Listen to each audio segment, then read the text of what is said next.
shit. I have to go like this every time we're like making some type of move because when I'm editing, I can't.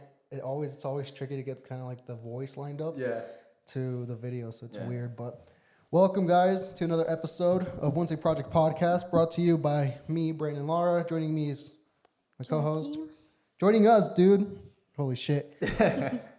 This guy has become probably one of my more intrigued persons that I've known. I don't know how to speak English today, but he's been a person that I'm very intrigued in lately, and because he has a lot of talent. So, thank you. With us, Mr. Israel. What's your last name? Sanchez. Sanchez. Do you want us to call you Israel Blends, Chop It Up Israel, Israel Sanchez, Israel? People just call me Israel, but everyone calls me Israel, but my friends call me Izzy. So I mean, you can call me Izzy if you want. Izzy, like the fighter? You know who I'm talking about? I don't think so. He's like tall, black. Not that matters. Oh, yep. I do know what you're talking about. But welcome, guys, to another episode. Hopefully, y'all doing well. Having a great week, and so we brought you in, bro, because so I'm gonna tell the kind of how we met, and then kind of why. What is it? 2-3 years later, now I'm like, okay, this guy has something on him. Yeah. So we met at the gym, right? Yep, we did. And he was helping me spot because I was like weak, I didn't know. I wasn't even lifting that much weight. I was weak. I was scared. And I was like, dude, spot me. Yeah. And then you did. And then after that, we kind of kept in touch through, not so much in touch, but a little bit in touch. Just at the through gym. Instagram at the gym. So we always kind of kept that eye out. And then when did you start barbering? I started barbering 3 years ago. So May. So then I kind of caught up to him when he started his like barbershop school. Yeah. And then now we come in contact, and you came and cut my hair here at my house. Yep, I did. It's pretty sick, dude. How long is your program? It's only 6 months long. Okay. I started in August. I just graduated barber school, and then I just had to take my test now, and I'll be licensed. Oh, cool. So did you start barbering before going to school, right? Yes, I did. So I started cutting hair 3 years ago. I started my barbering program 6 months ago. Okay. And so I went in with a little bit of experience, but there was still a lot to learn. I still had a lot to learn. So when you decided to start cutting hair, was it like spontaneous, or was it like what drove you to that? At first, so COVID was happening. It was 2020, and COVID had hit Idaho, and all the barbershops were closed, and you couldn't get a haircut. And I wanted a haircut, and I told my friend told me he could cut my hair. He said I've lined myself up. I know what I'm doing. And I was like, all right, man, I'll let you cut my hair. And I had some clippers at home, and I brought them. And he messed me up so bad. After that haircut, I just went bald. Like I buzz cut my hair. Yeah. And so after that, I was like, man, like I kind of want to start cutting hair. I was like, this is like, I don't want other people experiencing what I had to experience. So I want to start cutting hair. And then from there, I started cutting in my friend's garage and using trash bags as capes and stuff. Dang. And I would cut hair there, kind of like I wasn't very, consistent with it. I would just do it kind of now and then. And I had like 2 friends who let me practice on them. And I would practice on them a lot. Mm-hmm. And then I just slowly started getting better and better. And more people would text me, and my friends would ask me to cut their hair. And then from there on, like I just started getting better. And I was still in high school at the time, and I knew I wanted to do something. Mm-hmm. And I was like, well, I'm pretty good at cutting hair. And I was like, if I go to school right after high school, it'll set me pretty far, like far ahead of a lot of people. And so I did that as soon as I graduated, and I just have a passion for it. I love cutting hair. When you started, who was the first friend that you convinced to, hey, dude, let me cut your hair? Who was that? So at first, the first one ever, my brother, he needed a haircut, and I went over and I cut his hair. Well, kinda. It was horrible. It was a horrible haircut. And then after that, I had another friend who had hit me up. I was like, please, bro, like, let me just cut your hair. Yeah. Like, after that, like, bro, I'll give you free haircuts for life. You try and bribe them? Yeah, I was like, I'll give you free haircuts for life once I get good. And I had two close ones that let me do that. So Shout out to you guys for letting your hair get fucked up. A lot. This guy right here. When you started cutting hair, did you look up on YouTube how to do it? Did you go through that phase? Do you know how a lot of kids nowadays go, oh, YouTube University, and they look up a bunch of stuff, even how to fix a car? Yeah. Did you do that with hair cutting? So I actually did not. At first, I just kind of was like, yeah, I know what I'm doing. And because I would tell my friends, I know you're what like I'm 3 goes above 4, and then this clipper does this. I just knew that the guards went in order. Yeah. And that's all. I didn't really know a lot. And I didn't know how to use my scissors at all. And so I remember one big thing was my friends would always ask me, you know how to cut the top, right? I'd be like, oh yeah, dude, I know how to cut the top. And the top is the most important for a guy because if the sides are fucked up, you know, you can go in and get it fitted out or whatever. But the top, though, the top takes time to grow. Yep. If you cut it too short, then you have like, what do you, I mean, you have your short, which is very short. And then you have my long, which is, you know, but that's scary, dude. Yeah. And there was a lot of haircuts where I was like, I would do them. And then like weeks later, I would look at them and I'd be like, dude, we have to buzz cut your hair. Like I messed up. We have to start off from scratch. From scratch, come on. So you started 3 years ago, right? You started cutting hair. And at first you were consistent. Was there a point where you start to get consistent with it? Yeah, there was. Last year, January, I had picked it up because there was times where I did stop cutting hair for a while and I didn't want to keep going. And a lot of people wanted free haircuts, and it was at the time where I was starting to get good. Yeah. And I was like, I can't keep giving free haircuts because it's like I'm actually doing it. I like this. Yeah. And so there was a time where I stopped, and then I was unmotivated. I didn't want to do it anymore. And then so last year, January, I was just sitting in my bed and just watching a lot of videos, and I came across a Big Blends video. Mm-hmm. And so he's always been a big inspiration to me. And it inspired me, and I was like, you know what? I'm just gonna go back into it, and I'll be confident, tell people I'm charging. And then since then, that January last year, that's when I started being super consistent and just doing it all the time, asking people, and so yeah. When you stopped and you became unmotivated, what was the reason behind that? It was people wanted free haircuts, and it's like I understood that I'm not the best. Yeah. And I understood that, but I was starting to get good. Yeah. And I can't and I was actually like doing I was putting time into it, and I was like I was starting to get really good. Investing money into it? Yeah, exactly. I was investing more money into it, getting better tools, and I was like, I can't keep doing this for free. How much would you charge in that time? I was charging $20. It's not bad. Yeah. No. It's pretty cheap. So I was charging $20, and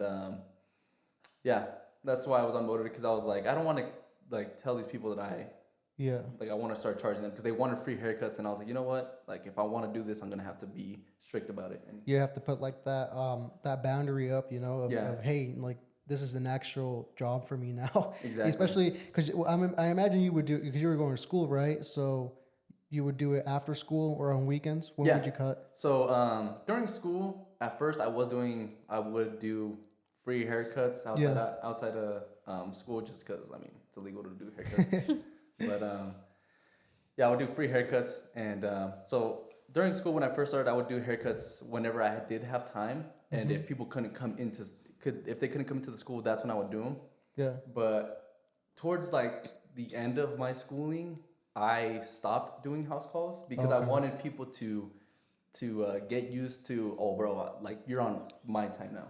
Yeah, like now it's me in control, you know? Yeah, it's like you have to come into me, you have to get your clients used to it, or they're gonna keep breaking that boundary. Exactly. Which now that you're graduated from barber school and you wanna, I assume you want to go into a shop, right? Yep. That's kind of like the plan.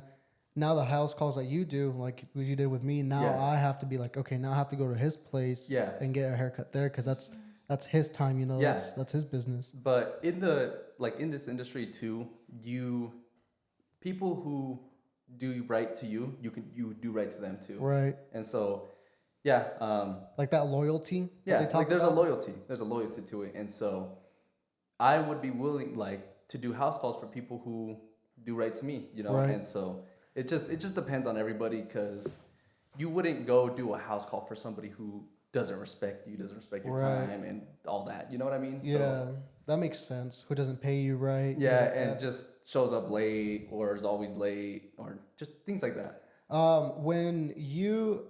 Before you decided to do barber school, was there anything else that you wanted to do? I loved auto body. I love auto body. I have a Civic, and it's pretty. I had a Slam Civic, and I loved painting like lips on that thing. Yeah, because they would always break. And so I love painting, and I've done. I took auto body classes, and I would sand cars, and like we primered them, and we would paint them and stuff. And yeah, I love auto body, and that was another thing I wanted to do. That before I found barbering, but it's more of a hobby. Yeah. When is there anyone in your family that does barbershop or auto body? But my brother, my older brother, he is 20. I don't even know how old he is, but he's 20, 23, I think, or 22. Yeah. And he does auto body. And when he was in high school, he had a Slam Civic too. And so he's always been a big role model to me. And, And so I always wanted to get into auto body because he painted his whole car for his senior project. Damn. And so That's cool. Yeah, so that's what pushed me to want to do that. Oh, okay. But there's no one does barbering in, I don't know, any of my family members or anyone that cuts hair. Dang, that's sick. When you start to go to school for barber school, what did your family think about it? Because if they saw you kind of go towards that road of auto body, and then out of nowhere you're like, never mind, I'm gonna go barbering. What do they think? So my family has a taco truck. We have a business. And so we've had it for, I want to say 17 years now. Dang. And so they kind of were trying, because I'm the youngest of the family. And so they wanted kind of to push me towards that. But I really wanted to do my own thing. Yeah, of course. And so they weren't super supportive. And like my brothers and my sister was very supportive. She even before I started school, she got me tools. Whoa. And she always pushed me and like always I cut her son's hair, so my nephew. Yeah. I would cut my nephew's hair and she always pushed me. She always thought it was amazing that I wanted to do something. My parents and stuff, they didn't really care. Yeah. They didn't say anything to me. They didn't push me or anything. They were just kind of like, okay, do your own thing. Yeah, that makes sense. And we see that a lot. That was kind of how my family was. Yeah, kind of like they kind of want to put something on you and be like, hey, dude, this is what you're going to do. And you're like, I don't know about that. And I feel like that's big with the Hispanic. Of course, culture. I didn't get that so much in my family just because my mom has always been supportive of whatever we decide to do. Yeah. But I did see it more in some of my cousins' parents. I saw it in Jackie's parents. And now, that you mentioned yours. Yeah. What's your advice to those kids that are in that position, getting out of high school and they're like, my mom wants me to go do this or my dad wants me to go do this? What would you say to them? I would say to follow your dreams, seriously. And if you don't know how you're going to do it, don't worry about it. You'll figure it out on that journey. And that was one of the big things. My barber at the time, I was going to Bro's Barber Shop. My barber at the time in there, I told him, I was like, yeah, man, like I want to cut hair, but I might wait. Like I want to save up money. And he was like, no, dude, just go straight into it. He's like, go straight into it. If you wait, you'll lose motivation. You'll forget about it. You won't want to keep doing it. And just even if you don't know how you're gonna do it, it'll figure itself out throughout the journey. Yep. And so I was like, you know what? Like I was sitting on it and I was thinking about it, and I was like, you know what? He's right. Yeah. And so went straight into it. So my biggest advice would to be, if you're scared, just do it. Yeah, I agree. I completely agree and give the same advice. Piggyback off of you. Yeah, because I've seen it before where someone down, and I talk to a lot of like older people. A lot of my friends are older than me and they're 30, 35, 40. And I'd ask them, I was like, well, are you happy? Like, what was your dream when you were 20? And their dream was completely different from what they're doing. But then they would always say, yeah, I got caught up with life. I got married, this, that. And it's like, damn, like you didn't follow your dream. You still could have followed your dream, whatever adversity you're going through, being married, getting married, or having a kid, or whatever the case was. Yeah. There's still that route of like, I'm going to do this, Yeah. So I'm glad that you chose to and did that. Yeah, and then one of the biggest things too is you'll find a lot of haters and people who don't support you, and that's one of the biggest things to look out for. And you don't use it to put you down. Use it as a flame. Use it as motivation. Fuel? Yeah, use it as fuel. Yeah. Have you seen hate in your journey? Oh yeah, 100%. I definitely have felt a lot of.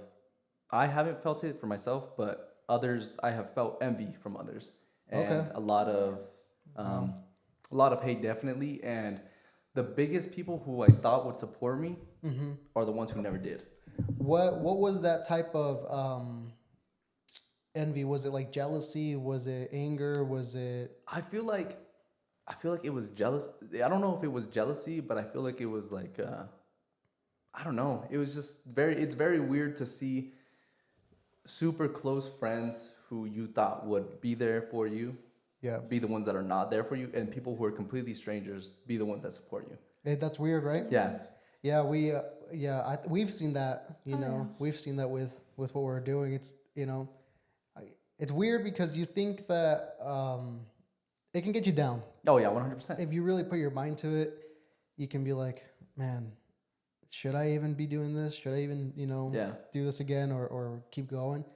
And, but it goes back to what you're saying. You kind of have to turn it around and use it as a positive because, a lot of rich people say that the journey towards becoming successful is what's fun about becoming successful, not so much the life. Yeah. After you're successful, it's the journey, the hard work, the late nights, the extra little bit of detail that you do here and there. So, which you put a lot of detail, when you cut my hair, Jackie was like, that's the best haircut you've gotten from anyone. And I agree. I think you did give me the best haircut that I've ever gotten. And I'm like, isn't that crazy? Like he's still learning and he's only going to get better. And so, I was like, what the hell? But it's because you put that attention to detail. Where does that come from? I feel like I have a lot of pride in my work. Okay. I put a lot of pride into my work, and I feel like if you're lazy or if you like kind of half-ass something, you can see it in the work. You can see that. And so if you put attention to detail and if you're proud of what you do, if you have a passion for it, you will. I want to be the best. Yeah. I want to be the best, and it takes. You have to be different than everyone. You have to be different than.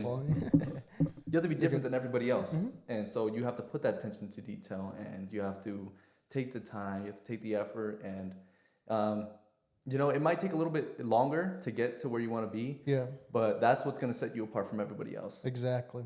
When you talk about those friends that would envy you, what do you see them doing now? Do you think they're happy with where they're at? Because we believe, I think, you can speak to this, babe, but we believe that the people who kind of throw that envy towards you or hate or whatever, it's more so because they're not happy with what they're doing. Yeah. Do you see that with those people that you've gotten hate from? Definitely. I definitely think that, and I definitely see that too. But I think they're not happy. And the thing is like, this is the weird thing because I only want them to be successful too. Right. I want them to be successful. I want them to be happy. And so knowing that they have those feelings towards me is very weird.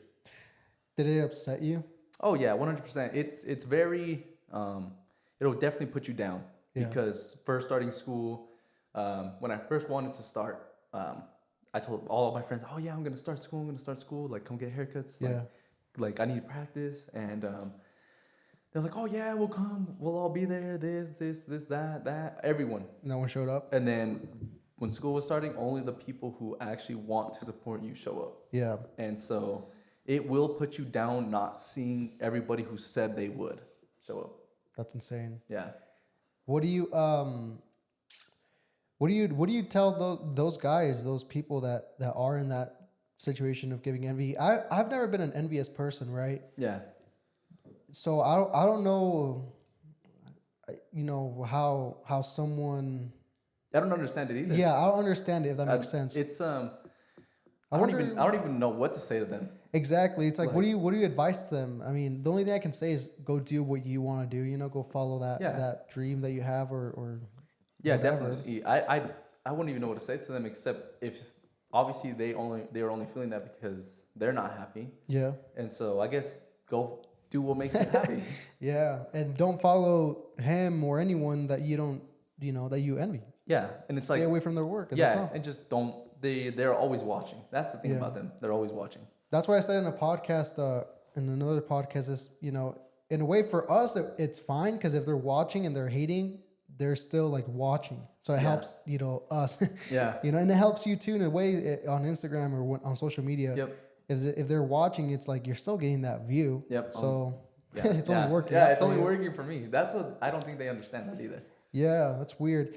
Is anyone else in your family like entrepreneurial? Because it seems pretty entrepreneurial to me. Yeah. So my parents obviously they have their taco truck, but they are very traditional Mexicans, and so I wouldn't say they're entrepreneurs, but they're their own bosses, Yeah. And they've been doing it for so long, and so they're definitely their own form of entrepreneurs. But my older sister, definitely, she is she sells waters like aguas frescas, and Hell yeah. so she started with a little stand in front of her house, and it was just like a little lemonade stand. She started with her kids, and they would just sell outside her house, and then she wanted to keep doing it.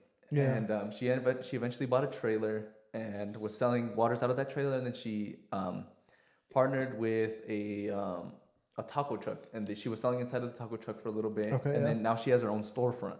Damn. And so knowing that you can come from selling in front of your house at a stand to having your own storefront says a lot. It's very inspirational, and she's a huge role model in my life too. So she is one of the biggest entrepreneurs. Yeah. And she actually just got an award for that's sick. the Idaho Women's Business Center Rising Entrepreneur. That's badass. And so it was super cool. We went this last weekend, and last Thursday, and we went to Boise, and Governor Little was there, and he gave a speech, and they gave awards to them, and there was only 4 people who got awards, and she was one of them. So dang, that's sick. yeah, so it was amazing. That's for the whole state of Idaho? Yeah. Whoa, that's badass. Yeah. That's badass. What's your business? Her business? She's just selling waters. That's what she does. She sells. What's the name of it? Oh, Aguas Marias. Shout out to you. I was Maria. Yep. And then your parents' taco truck? El Paisa. El Paisa. Shout out to you. Is that the one you keep telling me about? Yeah, it's right next to Mike's Music, right? Yep. So we went there the other day to get a fucking cable, and I tell her all the time. I was like, let me tell you that they sell some of the best. They have like this. El pollo asado. No, it was Siete Mares, I think. Oh, it's like a burrito. I don't know. It's a burrito, and it's packed. I mean, this burrito you're not gonna eat dinner, lunch. If you eat it for breakfast, you're not eating dinner or lunch. Like, it's that big. It's huge. It's so Just good, cut it though. into pieces. Yeah, it's amazing. And this guy that used to treat me hella bad, he was my old boss. We would go to Jackson on the way back. He'd be like, "You hungry?" And I was like, "Yeah." And then we'd stop all the time. We'd stop there, and he's like, "They sell the best burrito, one of the best burritos around town." And dude, ever since then, I'm like, "Damn, it's so fucking good." Yeah. It's that burrito. Are they open every day? They open Tuesday through Saturday. Oh, okay. Yeah. Usually when we go to that store, it's like Sunday. Yeah. That's why. Yeah, it's and it looks sometimes closed, so we don't know if it's open or not. But I tell her all the time they sell really good food. Yep. I mean, we're trying to take her, but we haven't had the chance to. Yeah, it's amazing. It's amazing food. Definitely very, very authentic. Yeah, that's the one thing. Yeah, that's the wording. So you go into barbershop school. What was your first kind of intake in it? Was it what you expected? Was it more than you expected? Did it help you out? So going into barber school, I was very closed-minded at first, because I was like, I know how to cut hair. Like, I'm gonna go in there. I'm gonna I know what I'm doing already. And so when I went in, and you have to wait 5 weeks before you can get out onto the floor and start cutting hair, because they have to teach you a bunch of things. Okay. And so after the 5th week, I was cutting hair, and everybody I was in an advantage over everyone, because I already knew how to cut hair, and most people who start barber school don't know how to cut hair at all. And so everybody was like looking at my haircuts, and everyone was like, I could tell that they were amazed. But I definitely had a lot of room to grow. Yeah. Mm-hmm. So you go in there and you have a lot of room to grow. What I want to ask you this, because I think this happens a lot to kids that kind of start something before they go to school, where they're like, I already know everything. Like, I don't need to learn anything. What is that? Do you think that's ego? What do you think that is? It's definitely ego. Okay. Because when I went in, I was like, I know what I'm doing. Yeah. And then as I started learning more, I was like, okay, what I thought I knew, I can improve on. Oh, okay. And so you I had to was switch. Yeah, and I was like, I can't keep that closed mind because I won't learn. Yes. And I won't grow. I was like, so it's very much just ego. It's an ego. Yeah. I mean, I see it a lot too. I mean, I've done it before. I'm not gonna lie. Where I'm a painter, and I've been painting since I was 12. So like, I know almost anything about painting. Yeah. So when I go into a new crew or a new workspace with painting, I'm like, this is easy. But then there's a guy who's been there longer, who kind of knows a little bit or different techniques or whatnot. And then he's like, no, dude, we do it this way. I'm like, oh, that humbled me. Yep. You know, it humbles you. 100%. It really does. And I had a big humbling moment when I went. There was a barber expo when I had first started school. I started in August. There was a barber expo in October. Okay. And we went to Salt Lake City, and we went as a school. And there was competitions. There was a student category, and I was like, "There's no way I'm gonna lose." Yeah, I'm winning this. I'm winning this. I know how to cut hair, and I had been practicing, and I knew what to do. I knew what haircut I was gonna do, and we went to that expo and went up on that stage, and it was amazing. It felt cool, you know, being on stage. Cause there was like 1,000 people there, and it was awesome. But the most humbling moment to me was when they announced the winners. I didn't win. Yeah. And I was like, I was bummed out about it, but if you have to be humbled. Yeah, you have to. That's one of the most, I think, important lessons in life and anything you do is when they humble you, when someone or something humbles you, you know, and not in a bad way where it's like disrespectful, but you're like, oh yeah, that guy's better than me, you know, or whatever. But I think it's important because I've been around barbers. I'm not going to say names, but one in specific that like is very prideful, but you can almost tell that the ego is there, you know? Yeah. It's like very, very there. And so it's like maybe your pride is too high. Yep. You know, where your ego gets a little bit too out there. But whatever. But with expos, how do expos work?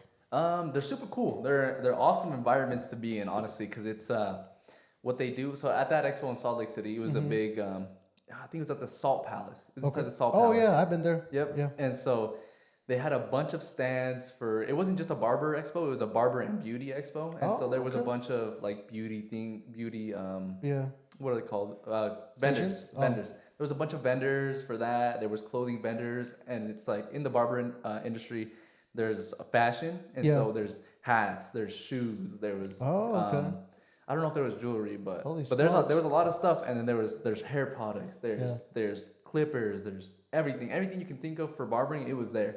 Wow. And there's a lot of people there, and so how it works is like it's just a bunch of people. There's a convention, and they'll give educational classes there, and that's what a lot of people go for is for the educational class. Yeah. And those competitions, they're cash prize. Sometimes they're cash prize or they're just an award, you know. Yeah. And so it's an incentive to want to do that. And did you win one? No. Yeah. I haven't won one yet, but you can go even if you're out of school, right? Yeah. Like there's different categories. There's like best taper, best mid fade, or best design, or student category.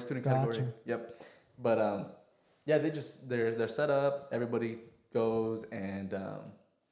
It's awesome. It's an awesome environment to be in because it's everyone that has the same passion as you. Right. Is there. Yeah. But there is a lot of ego. There's a lot of ego. Like this guy has this, this golden what are they called? Machines? What are the machines called? Oh. What would you call them? The trimmers? Yeah, like golden trimmer, and then this guy has golden scissors, and it's like that guy knows what he's doing. Yeah. Is it like that? Well, kind of. So I remember this is one of the funniest things.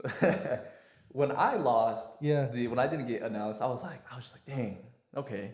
Yeah. But I wasn't like hyping myself up like, oh yeah, I'm gonna win, you know. Yeah. There was another category for best design. Okay. And I remember this I was watching the team because there's teams of people. Mm-hmm. One the barber and his model who did the design on, and I remember they were announcing the best design. Yeah. And this guy had a crazy design on his head, and his barber was right next to him, and he was like, "That's me. They're gonna call me," you know. And I remember when they didn't get called for third. Didn't get called for second. Yeah. And then as soon as they're about to announce first, he was like, yeah, it's going to be us. And as soon as they did not get called for first, I have never heard somebody shut up so fast. That sucks ass. It was funny because they were so loud about it. You could tell the ego was there. And it's like they had a full team of people like behind them being rowdy and stuff. Yeah. And it's like, there's a lot of ego, but you can fit in with a lot of crowds. There's a lot of crowds there. And clicks. So if you find the right people, it's an awesome environment. Hell yeah. Did you ever go to an expo? No. I want to go to an expo. They're awesome environments to be in. That'd be sick. I have a friend that they even have expos for like concrete companies, and he went to one in Vegas. Oh yeah. It's kind of weird. I wonder if there's no expo for podcasts, they should make one. But pay me because I came up with the idea. So, cool. So what do you? I want to ask you, what do you think makes a good barber? I think what makes a good barber is being able to have the ability to learn a lot and always continue learning and understand that education doesn't stop even after school. Yeah. And that's something I'm going to be telling myself too, because I just finished. So I want to be very open-minded. And so also good relationships with clients. Yes. Because if you don't have a good relationship with your client, they won't come back to you. Yeah. And you could give someone the worst haircut, but if you have a good relationship with them, they'll enjoy talking to you. Yeah. And so they'll come back. Of course. I think I'm not a barber or anything, but I have been through a couple barbers, and I will say I think one thing that helps too is the barber keeping in their mind, keeping track of time. Consistency. Yeah. Yep. Consistency, keeping track of time. Like, okay, this person might only have like 45 minutes or an hour to be here. So I need to make sure that I get it done in that time. Because we were once at a barber shop, and this guy we got there, right? Mm-hmm. This guy was on the chair before we got there. And, this lady was just yapping. The barber was just yapping her mouth off, like completely, like just talking to this other barber, blah, blah, blah, like just talking hobby. Yeah. And the guy was just there, and he's just like, I've been here for the past 40 minutes. I'm trying to go home, you could just see it in his face. Yeah. I got up on the chair. While I was getting my haircut, he was still in the chair. While the lady was still yapping her mouth off. I felt so bad for the guy because you could just tell really irritated. Yeah, because the girl just kept going, talking to the other barber. And she'd be on her phone too. And come on. It's like, dude. Yeah. And then I got done. He got done like maybe 10 minutes before my barber got done on me at the time. I was like, that's pretty bad. That sucks. Yeah, because that was a 45-minute haircut for me. Yeah. So he was there 30 minutes after I got there still. Yep. And the thing is, she didn't even try to make a conversation with the guy. That's the other thing. Yeah. No conversation with the guy, and I was like, yeah, you can't do that. Yeah. But there is some people who just want a haircut. Yeah, who's just like, dude, so get me in, get me out. Like, that's and so there's people who don't want to talk. There's people who, and so you just have to understand your clients. And another big thing about being a good barber is being consistent, always being on time. Oh, dude, that's one of the biggest ones, because I've had multiple barbers where I text them, what time? This time. Okay, I'll be there. I get there, dude, 10, 15 minutes past. Oh, sorry, I was late. I was like, I'm not the barber here. Like, you got to be here on time. This is your job. Like, I'm paying you this amount of money for you to be on time and get me my haircut. That's what's going to make you a good barber as well. Yeah. Yeah. And I've had I had a barber once that took 2 hours. Took 2 hours to cut my hair. Yeah. And she would get pissed at me because she would think I was doing something else. What the hell are you guys doing? It does not take that long. I have a brother, and it never took him that long. Yeah. That's funny. 2 hours. And, when I was single, it was fine because I had nothing else to do, Yeah. But being married, it's like, all right. It's very different. You know, it's like 6 o'clock. I get home at 8. Like, what am I doing? Yeah. I mean, right now, when I first started school, I was taking like 2-3 hour haircuts because I'm sometimes I like to be a perfectionist. Yeah. And so, but I think like an hour-long haircut is not bad. No, I think hour-long haircuts are very well, but I think if you can try to make the increments 45 to an hour. Yeah, 45. Because that's how you're gonna get the most money out of the day, right? Yep. The most money out of the day. If you have 45-minute haircuts. Yep. You can get 5 clients in a day. What's that? 6 hours. Yep. 5.5. And the thing is like once you start getting good. Once you start building more clientele, you do 12, 15 haircuts a day. which is a lot. Yeah. It's a lot of fucking haircuts. And the thing is like they're not always haircuts. Some of them are beard and haircuts, and it's like you're gonna make a lot of money if you can if you can do all your haircuts in 45 minutes and then like to an hour. And the thing is like you don't want to rush them either because you want to give your client who's there. You want to make sure that they feel special and prioritized. Yeah, exactly. You want to keep your clilient feeling good and comfortable, and not just hey, I want to get you out of the chair. I need to do another haircut. I need to do another. Yep. Like when you came and did my haircut, dude, I looked at the time. You took an hour 15, I think, right? Yep. Something like an hour. I think so. And I was like, that's a good time. Like I'm happy with that timing. Yeah. You know, from going from 2 hours, dude. An hour 15, I'll take it any day. Yeah. You know, but it wasn't just because you know like you were slow or anything, but it was because we were having conversation. Yeah. We were talking, we were communicating and whatnot, having a good time, and you were doing your thing, making sure everything was lined up good, and it turned out to be a really good haircut, like really great. So I think you're right on that. What are 3 keys that you are trying to follow now, stepping into this journey of, you know, you're out of school?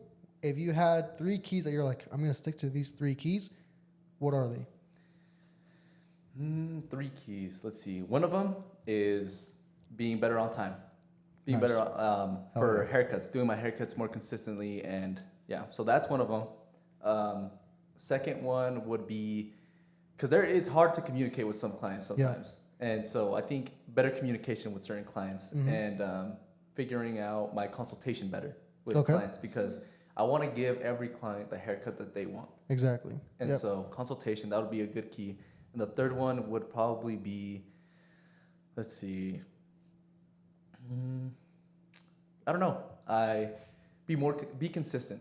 Hell yeah. Be consistent. I want to be very consistent, and starting off, I have to be. Yeah. Like I have to be. When you, I have a book for you for your second key. Oh, really? Yeah. I might have a copy. I'm not sure, but I have 2 books. But I'll give you a copy of one because I for sure have a copy of one. Yeah. But the other one, if you can, go pick up How to Win Friends and Influence People. Okay. That's a great book for that consultation type of work and you know, communicating with your client to the best of your abilities. That book will help you out a ton. So even just listen to it on YouTube if you want. Okay. It's free on there. So that's amazing, dude. 3 keys. Are you planning to use social media to your advantage like a lot of these other barbers? Yeah, 100%. I think if it's use your resources, because if you use your resources, you're probably gonna win. You know, it's like when you're in a test. If you're taking a test and you have answers on the walls, use your resources. Why would you not? Exactly. And so social media is free. Why would you not use it? And so social media is definitely a big thing in the barber industry too, because it's kind of your portfolio. Yeah. Because people like you went and checked out my stuff and exactly. And that's why you asked me to come over and give you a haircut. It's a big thing if you want people to know what you're doing and how you do. That mic. Yeah. And so, social media definitely is a big thing. Around town, so we're here in Idaho Falls, right? What have you noticed in the barber industry around here that has been like a really good thing about it, but also something that you're like, I want to break, break those chains in a sense. You know? Oh, your phone. You're good? It's fine. Yeah, that's good. Okay. So what is it? One thing that you're like, okay, I really enjoy this about the barber industry here in town. Yeah. And one thing that you're like, I don't really like this about the barber industry in town. Yeah. Let's see. I'll start with the bad thing because there's something right at the top of my mind. I've been waiting for this. I've been waiting for this shit. I've been waiting for this moment to say it publicly. About time you asked. About time. The barber community here in Idaho Falls is very weird. Okay. There's a lot of hate towards other barbers, and a lot of barbers talk trash on a lot of other barbers and just their shops and stuff like that. And I think that needs to change. Yeah. I think the barber community here needs to be, instead of hating on each other, we need to grow together. Yes. Because it's just, I don't know. I just hear so much things about one shop that said about another shop and what they do and what this guy does and this. And it's just like, that's not a good community. Yeah. And so that's one of the things that I don't like about the barbering industry here. The barber community here. It's kind of weird, right? Yeah, That's like super small, but it's like a dog world, you know? Yep. I'm trying to be better than that guy. And what sucks is that they're doing the same thing. Exactly. And I've just heard from other places that it's not like that in other places.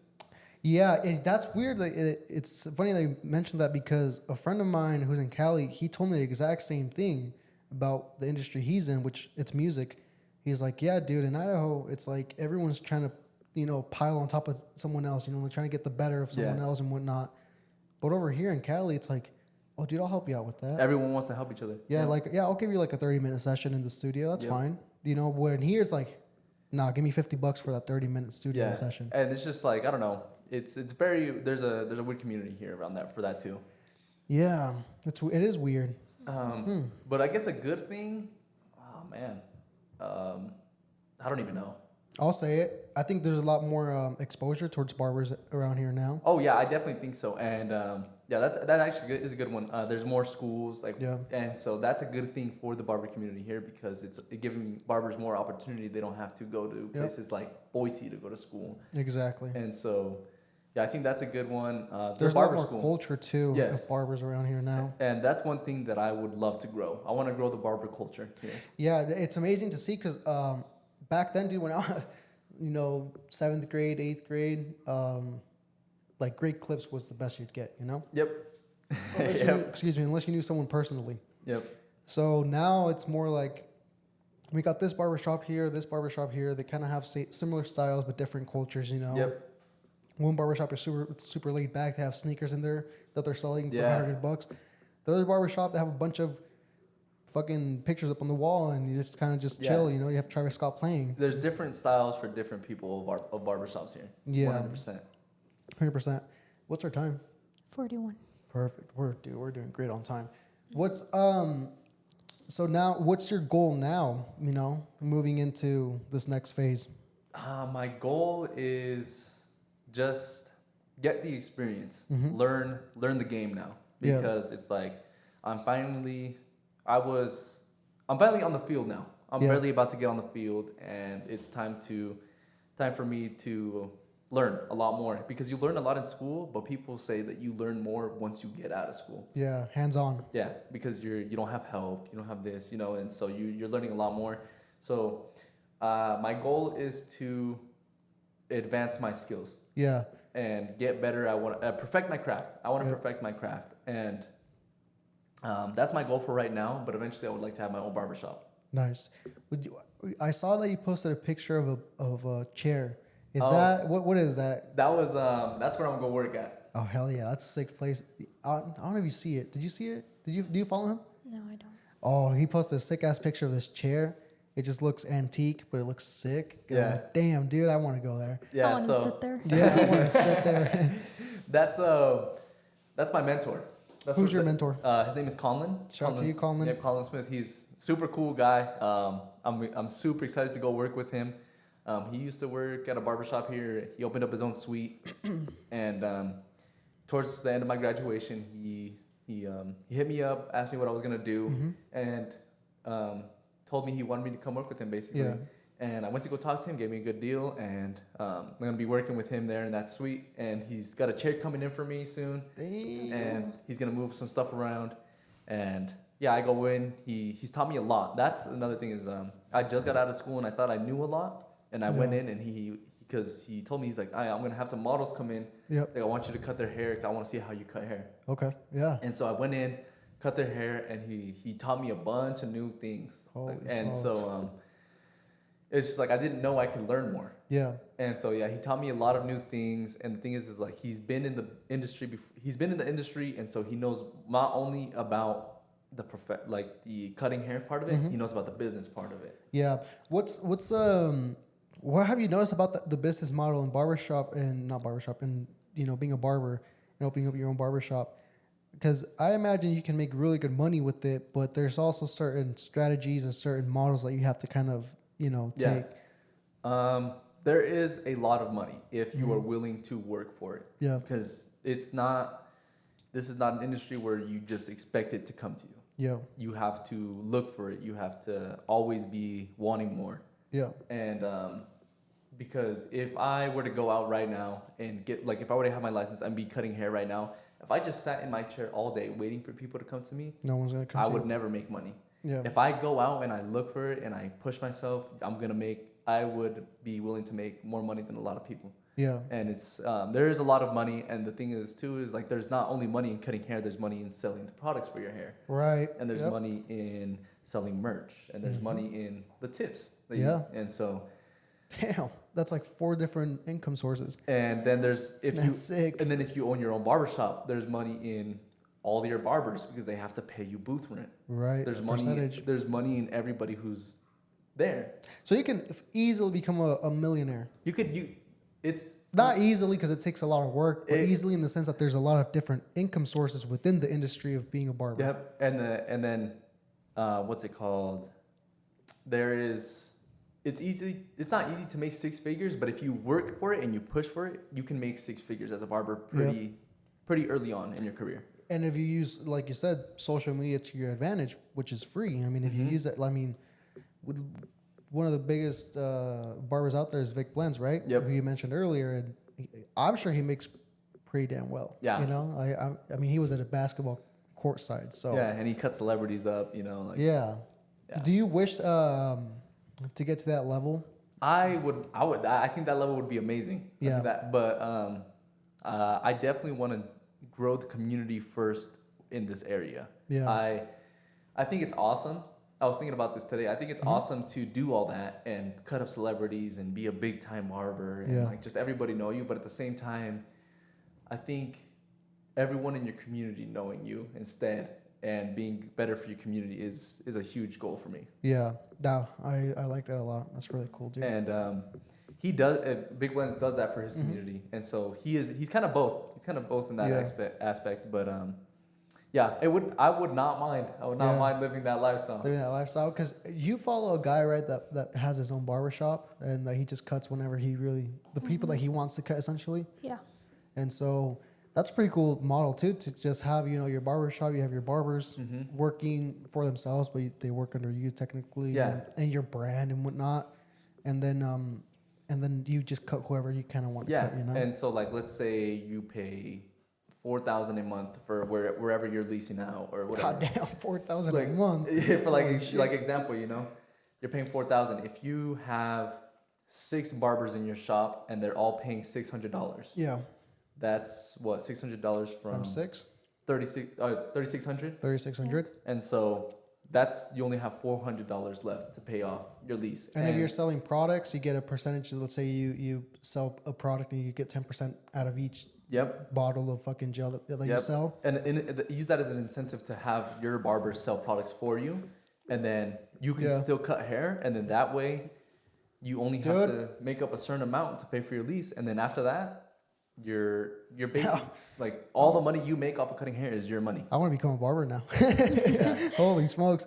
I just got a great idea. Listen, we can be business partners if you want, all right? We'll have to come up with the formula, but that's fine, dude. We can go get scientists. I have a friend that does pre-workout, so we can find his scientists and use them. What if you get your own gel, right? Or putty or whatever for the hair. Yeah. You sell it, right? You get 10% out of every bottle you get. And then if your barber sell it, you give them 8% and you take 2% out of that 10%. Yeah. Make sense? Yeah. On top, so you have 6 barbers working for you. You have 2% out of each barber that sells, one of the little gel, whatever. That's, what is that, 12%? 6 times 2? Yeah, 12. You get 12% out of what they make out of a whole month out of selling products. And then 10% out of what you sell. Dude, millionaires. And the thing is, too, is if you buy all your products for wholesale. Oh, my God. Let's say you buy a product for $8, or you buy 1,000 of them, and they're at $8 a piece. And you sell them for $20. 20? Yeah, holy smokes, the margins on that is amazing. Yeah, and so there's a lot more money than people think. Oh, dude, we can be business partners for sure.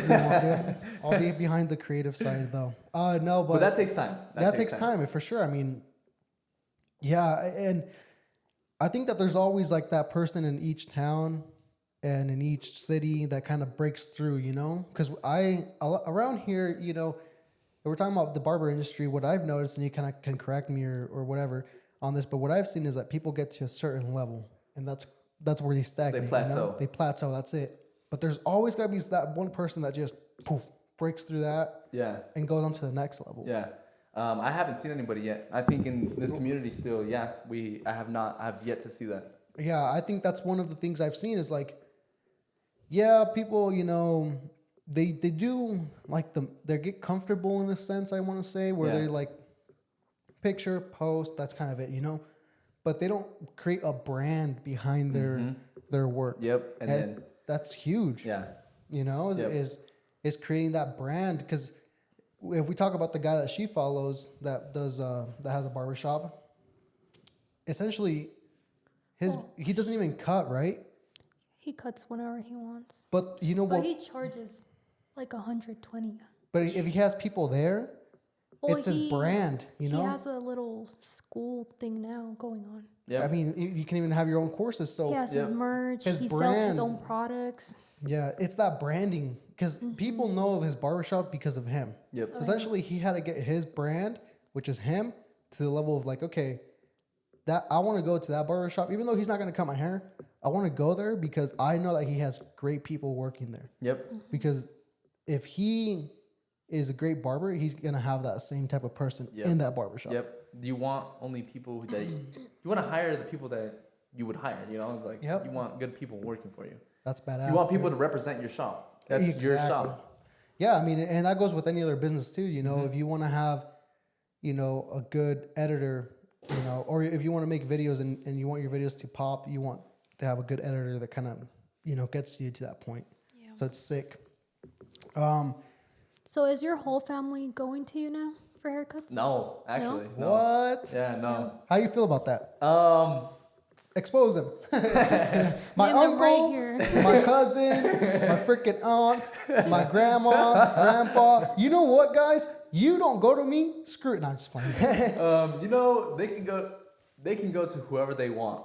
And if they would like to support me, it's awesome. I would love for them to support me, but if they don't want to, I'm not going to make them. Yeah. Are you exclusively, because is a barber exclusively for like guys? Or is it girls too? It's girls too. Yeah, it's girls too. So can you cut her hair? Yeah, I would be able to. But the thing is that our school doesn't like to say girls' hair because men wear long hair. So what do they say? Long bisexual, unisex, long hair? They just use long hair. Yeah, because men wear long hair too, and so they don't say. That makes sense. It's like they would always try and push us to cut long hair because it's like you guys can't say you're not gonna cut girl hair because you're gonna have a guy come in, and if you can't cut their long hair. Yep. It's a guy, and you don't cut girl hair. Oh, and interesting. So okay. It's like you have to be able to cut long hair, and I can. I'm not the best. I'm not gonna lie. I'm not the best.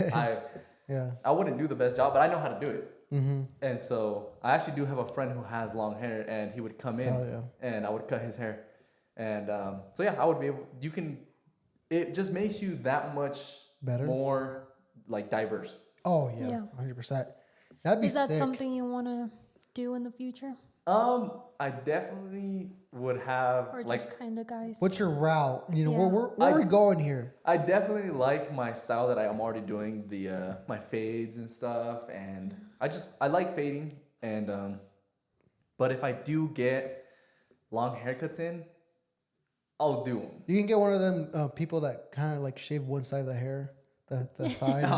You can do a fade on one side and just cut the long hair on the other side. My friend that comes in, he has long hair like a beach style. Like you know what I mean? Yeah. He has hair like that, and so I know how to cut his hair. And so if he would keep coming to me, I would cut his hair. Hell yeah. Yeah. So what do you did you have a question? No. Oh. What do you think your specialty is, or what you're best at right now? You know, that you're like, I'm a badass at that. You know? Definitely fades on more ethnic and darker hair.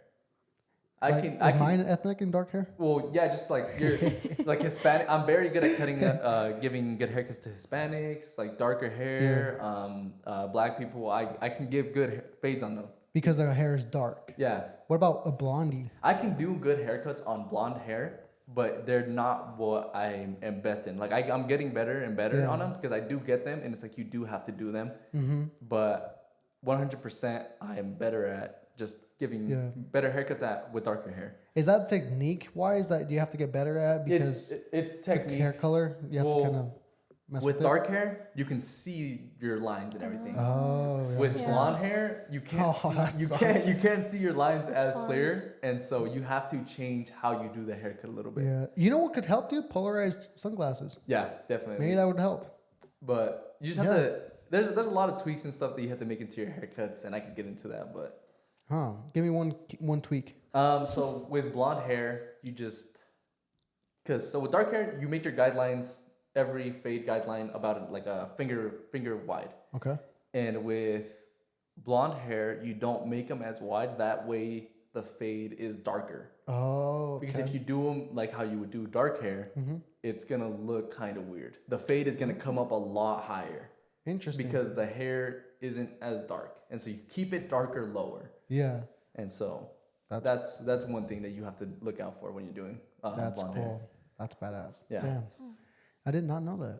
That makes a lot of sense though. That's why these kids out here who are blondies and they get fades, it's like, dude, you just look bald, bro. They look bald, exactly. They look bald because people don't know how to cut their hair. I can show you some fucked up fades, dude. If you want me to, but and it's just there's certain people who are better at that. Like there's definitely people who are better at cutting hair like that than me. And a lot of blonde people don't get skin fades because they've never gotten a good one. Dude, yes, dude. I had a barber that I would ask for like it was a taper, right? Yeah. Is a taper a skin fade? Yeah. So, but he would leave me this right here. Your So sideburns? yeah, so I'll show you. So he would do the taper right here and up, but then he would leave all of this. So it's like I had to shave it with my own razor. Oh, I get what you're saying. He would taper it, but not with the clipper closed all the way or the trimmer. Yeah, or that one machine that's like that has like two lips like this, and it just goes bald. You know what I'm talking about? It's like a little rectangle. The shaver. Yeah. Yeah. That it goes straight into the skin and basically. You know, so he wouldn't use that. he wouldn't use that, and I would get so mad because I would see these other barbers use it on guys. I'm like, I want that same type of deal, you know, but he would never use it. He would use just like this regular clipper that you would do your lines essentially with. Yeah. And that's kind of it. Yeah. There's definitely people who don't have that same experience or know as much as other people. What's a weird story of a barber that you've heard? I've heard a lot of weird stories. I don't know if there's I don't know if I should talk about them. I have a couple too, but I don't know if I should talk about them. Yeah, I don't know. Now that you're like, I don't know if I should talk about them.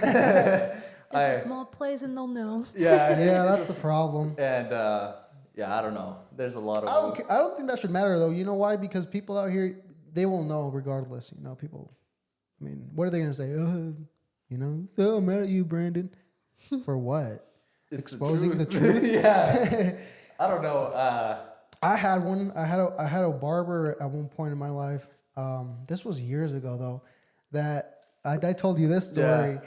I'm not gonna get too much into detail, but basically at one point the guy, you know, like he was cool. He was super chill, and he was quote unquote my first barber. Like, because a barber and a hair stylist is different, right? And at Great Clips, they have a lot of hair stylists. So this barber, I know we're cool, blah blah, and I know where he's like, if you want me to give you keep giving you haircuts, you gotta fuck me. And I was like, what? I gotta what? And then she's like, he, whatever. They're like, you gotta fuck me. I was like, no, I'm not gonna, you know, just go and sleep with you just because. Just for a haircut. Just for a haircut. I'm not that thirsty. I'm not that poor. You know, if I was poor and I needed, then 5 minutes, you know, could have made it work. I don't know, something. We could have came to a deal. But then, you know, I don't know. Weird people, dude. Is there some weird people in the barbershop industry? There's just very different personalities. Yeah. And so there's a lot of different people. There's a lot of different people. That's true. Different. I think for myself, I don't really want to talk about anyone because I want to keep it professional. No, of course. Yeah. No, yeah. You don't want to get into those waters of just exactly. And you don't want to get into that. Yeah. No, but there's a lot of weird people. I've heard a lot of stories about that same person. But and the thing is too, I think what we're trying to get at here is like you just got, if you're a barber, you gotta be respectful of your client at all times. 100%. You know, and that's coming from a person who is a client, myself, I am a client to, beforehand to other barbers that didn't respect me to the full of their ability or to like the best of what they could respecting me, Yeah. They would ask certain questions that I wasn't comfortable with, and they would throw things out, that I was like, why are we talking about this? And barber school teaches you a lot more than just haircuts. It teaches you what to talk about with your clients, what not, like what you can't talk about, how to grow personal life skills, the business part of it, and just like diseases and stuff. But one of the big parts of it is they don't, like, as a barber, you should not be talking about sex, religion, drugs, violence. Yeah. And it's like any other type of workplace too. It's not just barbers, And you can, it's just you have to know your boundaries with people. And what type of person. Exactly. And you can't talk about that with everybody. Exactly. And it's almost, if they bring it up to you, you can kind of just talk about it, but don't get very deep about it, because at the end of the day, you are still professional. You have to keep that image. Yep. And and that goes with us too with podcasting. I can't just have you on here and be like, so what's your sex life like, dude? You know, it's like, that just doesn't go, but maybe off camera, if we have a good relationship, then we can talk about certain things, but there's always boundaries with certain things, regardless of what industry you're in, or friendships or people that there's certain people that you don't share certain things with because there's just not there. Exactly. And so that's one thing that you, as a barber, you have to be aware of. Very aware. Yeah. What's a common disease that you've seen in the barber industry that people come with? I know some people have like certain, like they have rashes in their hair sometimes. There's I haven't seen a lot of it, but very common ones are lice and what's the other one? Lice and I can't think of the other one, but lice is very common.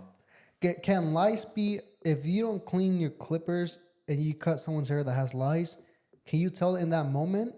Or if someone with that same clipper cuts someone else's hair, they transport it? Can you even cut hair if they have lice? I don't know how you wouldn't realize that someone has lice if you're cutting their hair. But so what you're supposed to do if you cut someone with lice and you realize that, you stop the service immediately, because you cannot continue that service. You have to.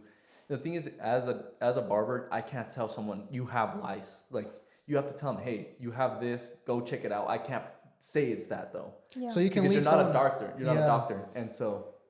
I noticed a certain rash, and go get checked out. I can't proceed with my service. And as a barber, that's what's going to differentiate you too, because you have to be able to tell your clients what you see, because you're the person who's cutting. You see their skin every single time you cut their hair, and you have to notice new things. If I see a new mole, or if I see you're looking at my hair like if I have something. Do I have something? No. Okay. But you just have to recognize certain things. But lice is very common, and if you cut someone with lice, you stop the service.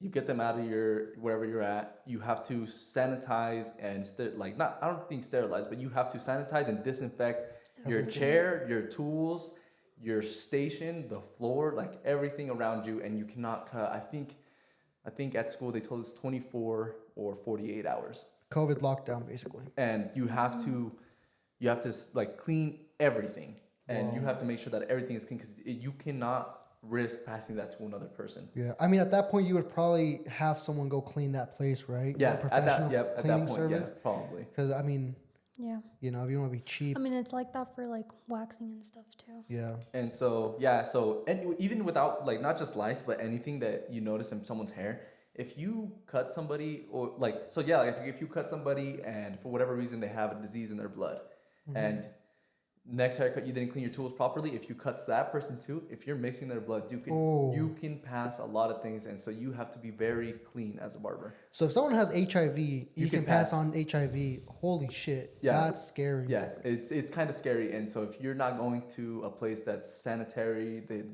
you have to pay attention if that barber is clean. Whoa, that's insane. Yeah, there's a lot more than just cutting hair. What do you do with someone that has super greasy hair? Usually greasy hair. Sometimes it just means that your scalp is very oily, and you're probably most cases you probably are washing your hair too much. Because if you're washing it too much, you're stripping your hair from natural oils, and so it's just producing more. It's producing more because you're stripping them, and they're not natural. And so if you stop slowly, what you're supposed to do is if you shampoo your hair once every day for a week, it's you should definitely tone that down. Okay, so maybe I should not throw shampoo every single time I shower. Yeah, exactly. Don't use shampoo, and you're not supposed to use conditioner and shampoo every single day because you're stripping your hair of natural oils, and it'll make it greasier because it's just producing more to make up for the fact that you're stripping them. And so slowly, what you're supposed to do is go down from 5 days to 4 days to 3 days, and then eventually, what I do is actually I don't shampoo myself. You don't need a shampoo. Yeah. I condition twice a week. And that's what I do with my hair. And shampoo how many times a week? I don't shampoo at all. Just condition. There's a it's called the no poo movement. No poo movement. Yeah, but not everyone needs to shampoo, and it will especially for like curly or wavy hair. You don't want to dry your hair, and shampooing it and conditioning it very often will strip your hair from being that natural look and like. That's why my curls haven't come on. But because I do have curl, I do have waves. Waves. Yeah. Curls, because I like to be. Huh? Wavy curly hair. Wavy curly hair is a special breed. Definitely. Yeah. So, but I shampoo. So I shower every single day of the week. I may miss like a day or two. It's not bad to. I shampoo every single time and condition every single time. So I actually used to shampoo twice every time I would shower. Every time I would shower, I would shampoo my hair twice. Once at the beginning and then once at the end. And then once I got into school and they were like, you should not be shampooing every time you shower. And I was like, I shampoo twice every time I shower. Completely. And so ever since then, I stopped shampooing. My hair is definitely, you can tell the difference. And you can feel the difference and your hair feels healthier. And it looks healthier. And so yeah, people with greasy hair, I would stop shampooing as much. But there is cases that some people just have greasy hair. Yeah. So give me 3 products that you like as far as shampoo and conditioner, gel or some type of putty, and then what's another one that people use? Beard stuff. Beard stuff. Yeah. Give me beard. So you want me to give 3 shampoos and 3 conditioners? No. Just give me one of each category. Okay. So a shampoo and conditioner that I would recommend to a lot of people. This one, they specialize in wavy or curly hair. This write that down. It's Mizani. Mizani is you want to make sure you're getting good products, not just cheap. Yeah, it's good. It's actually what I use for my conditioner. Mizani. Is that how you spell it? Yep, Miza. There's Mizani pizza. You hungry? There you go. Oh. And they make curl activator. And you can only find this in like beauty stores, like Sephora. You can usually find them only in beauty stores, but you can order them offline. Okay. And if you're in a shop, if you're selling it, obviously you can buy it from them. But I recommend them for shampoo and conditioners. They're really good. A lot of natural stuff. And who else? For gels, I love Suavecito. That's my go-to Suavecito for adding products into people's hair. I love their matte clay, their matte pomade, their shiny, like kind of greaser look, old school slick back. Okay. And so I love their products. They sell beard oils too. I use their beard oil and their beard balm. Damn. I don't have a lot, but dude, you have more than me. But yeah, they sell good stuff. And then let's see what else. Yeah, I don't know. Those are the 2 that I really like a lot. Yeah, because they go into different categories too. I mean, Suavecito doesn't just do hair; they do beards. They sell combs too. Yeah. They sell a lot of things. Sponsor this guy Suavecito. And then, I want them too. I would love to be sponsored by them. And then us too. We can help you guys out too. Yeah. That's sick, dude. What's our time? 1 hour and 8. Hell yeah. I think we're good, bro. That was a good conversation. Do you have any other questions? No. Okay, last question from my side, and then we can close it off with this. Overall, what has your experience been going into this industry, and for the kids out there that want to become barbers now that it's a growing industry? Yeah. What's your advice to them from your standpoint? My biggest advice would be to not give up, even when it gets super hard. When I had a lot of times when I would do haircuts and I was not happy with them, and I wanted to give up, and I was like, this haircut sucks, like I'm not gonna get better. And You just have to keep doing the work, and it'll come.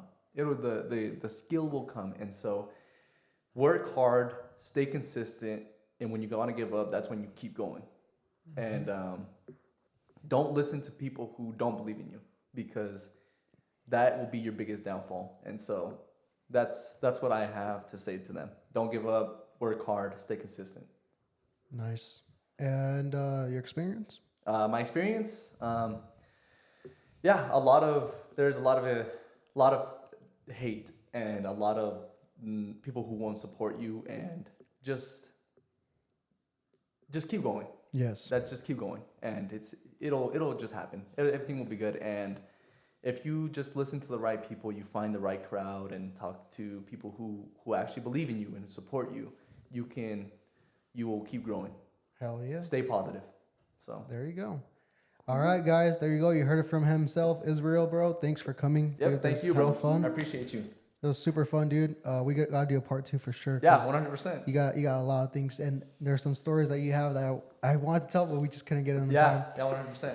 So, guys, go check us out. Hopefully, you guys enjoyed. Go check us out on Instagram, Brandon A. Lara, my personal, the OAP official podcast account, and mine is J with 3 A's, CKIE _. And bro, it's your camera. So yeah, go follow my barber Instagram, Chopitupisrael, no spaces or anything. So yeah, go follow me. There you go. And you guys, if they want a haircut from you, where do they contact you? Just DM me for now on Instagram, and we'll get something figured out. And then soon, within the next 2 to 4 weeks, I will be licensed. So there we go. I'll have a link in my bio to book with me. So stay tuned. Hell yeah. Hell yeah, bro. Thanks for coming. And then, yeah, go check them out, guys. And, YouTube. And Once a Project, TikTok, Once a Project. That's kind of it. So, have a great day, guys. See ya. Bye. Damn, bro. That was hella good. That was good. That was fun. That was really fun. Dang. That didn't even feel like an hour. I know, huh? That didn't even feel like